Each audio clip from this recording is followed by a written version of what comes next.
బాలాజీ వెంకటేశ్వర స్వామి క్షేత్రము తిరుమల కొండపై నుంచి స్వామివారు ప్రత్యక్షంగా దిగి వచ్చి నిలబడిన క్షేత్రం.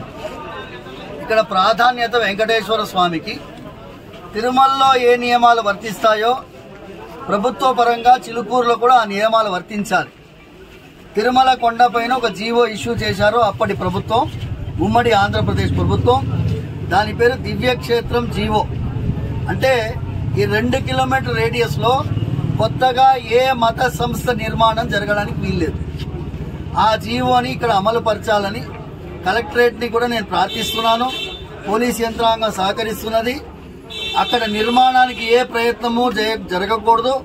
కలెక్టర్ గారిని జోక్యం చేసుకొని ఇక్కడ ఉండేటటువంటి పరిస్థితిని యథాతథంగా కొనసాగించాలని, నూతనంగా ఏ నిర్మాణ పనులు కూడా జరగకూడదని, ఇప్పుడైతే ప్రారంభించినటువంటి పనిని కూడా వెంటనే ఆపించాలని మనస్ఫూర్తిగా ప్రార్థిస్తున్నాను.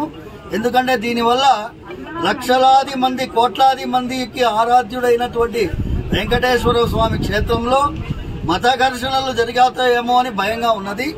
ఎందుకంటే యాంటీ సోషల్ ఎలిమెంట్స్ అంటే దీన్ని ఆసరాగా చేసుకొని ఒక మంచి సామరస్యమైన వాతావరణాన్ని పోగొట్టే ప్రయత్నం కొంతమంది జరిపే అవకాశం ఉంది. కాబట్టి ప్రభుత్వం చొరవ తీసుకోవాలని మనస్ఫూర్తిగా ప్రార్థిస్తూ, ఏ పరిస్థితి కూడా తలపెట్టకుండా, ఎమర్జెన్సీ సిచ్యువేషన్ క్రియేట్ కాకుండా అందరూ జాగ్రత్త పడాలని, అందరినీ సామరస్యంగా ఉండాలని ప్రార్థిస్తూ, మా సోదరులకు కూడా నేను చెప్తున్నాను, ఈ క్షేత్రాన్ని తిరుమల క్షేత్రంకు సమానమైనటువంటి చిలుకూరు బాలాజీ క్షేత్రం.